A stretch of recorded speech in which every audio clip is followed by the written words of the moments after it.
कहा जाता है वो गुफा पोरबंदर से 17 किलोमीटर दूर राजकोट रोड पे मिली थी। उसका कोई घनिष्ठ प्रमाण तो नहीं है, पर कहा जाता है ये वही गुफा है जहाँ पर जामवंती रहते थे, और उस गुफा में से एक सुरंग जाती है जो कि द्वारका जाती है।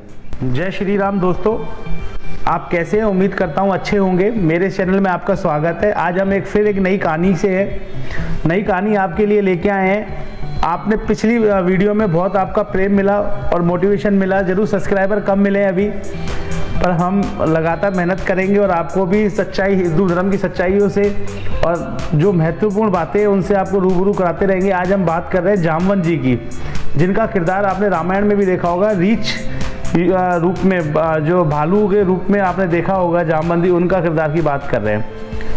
कभी उन पर मतलब इतना आदमी ध्यान दिया नहीं है किसी ने, पर मैं आपको बताऊं इतने महत्वपूर्ण किरदार है जामवंती, जिन्हों के अंदर ताकत इतनी थी मतलब कि वो समुद्र लांघ सकते थे।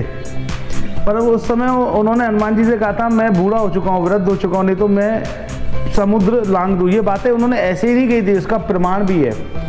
जामवंती का जो जन्म है वो ब्रह्मा जी ने उनको बनाया था। देवासुर जब युद्ध हो रहा था उसमें देवों की मदद के लिए गंधर्व कन्या से उनका जन्म हुआ था।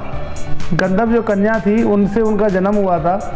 आप इससे अंदाजा लगाइए कि इस धरती पे आज भी वेदों पुराणों के हिसाब से आज भी सशरीर जीवित कई किरदार हैं, जिनमें हनुमान जी, विभीषण, अश्वत्थामा और आप ये समझिए राजा बलि, वेदव्यास जी, जो आज भी इस धरती पे सशरीर जीवित हैं, अमर है। उनमें से एक ये भी किरदार है जामवंती, जो आज भी अमर है, जिनको कहा जाता है कलयुग के साथ ही ये शरीर छोड़ेंगे, जब कलयुग खत्म हो जाएगा, आखिरी युग।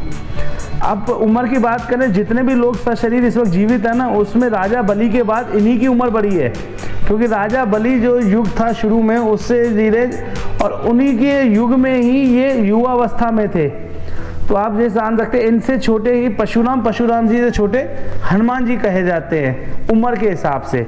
बाकी तो बहुत से लोग अभी भी सशरीर जीवित है। जामवंत जी की आप ताकत इससे ही अंदाजा लगा सकते हैं, जब वामन देव जी 3 पग में पूरे तीनों लोगों को नाप रहे थे राजा बलि के समय पे, तब इन्होंने, जब तक उन्होंने तीनों पग नापे तब तक इन्होंने पूरी वामन देव जी का पूरा एक परिक्रमा ले ली थी, इतनी बिजली की तेजी से।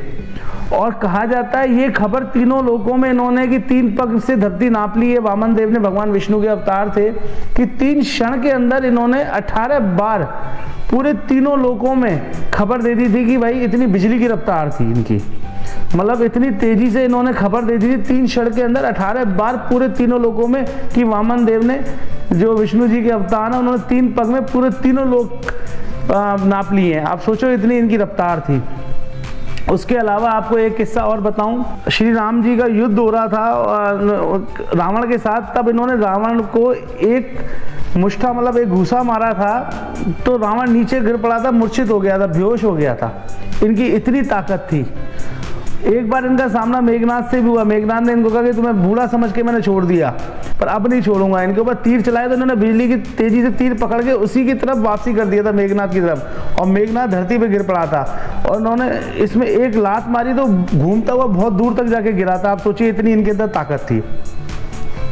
जब प्रभु श्री माता सीता का पता लगाने के लिए समुद्र पार करना था, तो इन्होंने एक बात हनुमान जी से कही थी, मैं जवान होता तो मिनटों में इसको लांघ देता, पर अब मुझे पता है कि आपके अलावा ये कोई नहीं कर सकता। इन्होंने हनुमान जी को याद दिलाई थी उनकी शक्तियाँ। इतने बुद्धिमान थे, कहा जाता है इनको वेद पुराण कंठस्थ याद थे, मतलब पढ़ने की जरूरत नहीं, इनको इतने याद थे, इतने बुद्धिमान थे। इन्होंने बहुत जगह, तभी इनको राम जी ने सेनापति बनाया था। मेन सबसे बड़ा जो सेनापति ये थे जामवंत जी थे। तो मतलब एक तरह का आप समझे कि बहुत तेजी बुद्धिमत्ता थे, और कंठस्थ इनको वेद पुराण सब याद थे, सारे ज्ञाता थे ये। और महाभारत में भी ये इनका वर्णन मिलता है। स्वयं जो मणि थी, जिसको आज के समय में कोहिनूर हीरा कहा जाता है, तो इसकी कहानी मैं आपको कभी बताऊंगा उस मणि की। वो मणि भी महाभारत के समय में इनके पास थी, तो श्री कृष्ण जी ढूंढते हुए इनके पास पहुंच गए थे मणि, और श्री कृष्ण जी से इनका 28 दिन युद्ध चला था। आप सोचिए कितने बलवान थे कि भगवान श्री कृष्ण से भी इनका 28 दिन युद्ध चला था। और वो युद्ध मतलब कोई सैनिकों के साथ नहीं था, आपस की एक लड़ाई थी जो सुबह से शाम तक चलती थी, सूर्यास्त तक। सोचिए कितना बड़ा ताकतवर इंसान होगा जो भगवान के सामने 28 दिन तक लड़ता रहा। आप इनकी ताकत का इसी से अंदाजा लगा सकते हैं, क्योंकि भगवान श्री राम के समय पे इनको जब युद्ध खत्म हो गया था रावण से, तब इनको थोड़ा अभिमान आ गया था कि मेरी एक पसीने की बूंद भी नहीं गिरी और ये युद्ध खत्म हो गया। इन्होंने भगवान श्री राम से कहा था, और भगवान श्री राम से कहा कि मुझे तो युद्ध लड़ने का इतना मौका ही नहीं मिला, नहीं तो मैं तो पता नहीं क्या कर देता। तो भगवान श्री राम को लगा था कि इनको थोड़ा अहम आ गया, तो भगवान श्री राम ने कहा था कि भविष्य में जरूर हम एक युद्ध करेंगे आने वाले समय में और आने वाले मेरे दूसरे जन्मों में। तो इनको इंतजार था भगवान श्री राम का दूसरा जन्म लेते हुए। जब 28 दिन युद्ध चला था और भगवान कृष्ण ने इनके ऊपर बहुत बलपूर्वक प्रहार किए थे, तो तब ये समझ गए थे मुझे सिर्फ हराने वाले प्रभु ही हैं और कोई मुझे हरा नहीं सकता। तब इन्होंने श्री कृष्ण को पहचान लिया और कहा भगवान विष्णु के अवतार ही हो सकते हैं और कोई नहीं है। तब भगवान श्री कृष्ण ने इनको अपना रूप दिखाया और इनकी पुत्री जामवंती से विवाह किया, जो कि श्री कृष्ण की रानियों में से एक थी। तो दोस्तों, और एक जो मणि की बात बता रहा हूँ मैं, वो मणि आज के टाइम पे जिसको कोहिनूर हीरा कहा जाता है, स्वयंवैक मणि, जो भगवान श्री कृष्ण थे उनकी पत्नी सत्यभामा के पिता के पास रहती थी, सत्यजीत के पास। तो कहानी मैं आपको फिर कभी बताऊंगा। वो पहुंच गई थी जामवंती के पास, कैसे पहुंची वो उसको अभी मैं नहीं बताता हूँ। जो जामवंती के पास वो पहुंची थी, उसी को लेने के लिए भगवान श्री कृष्ण गए थे और तब उनको लड़ाई हुई थी जामवंती से। कहा जाता है वो गुफा पोरबंदर से 17 किलोमीटर दूर राजकोट रोड पे मिली थी। उसका कोई घनिष्ठ प्रमाण तो नहीं है, पर कहा जाता है ये वही गुफा है जहाँ पर जामवंती रहते थे, और उस गुफा में से एक सुरंग जाती है जो कि द्वारका जाती है।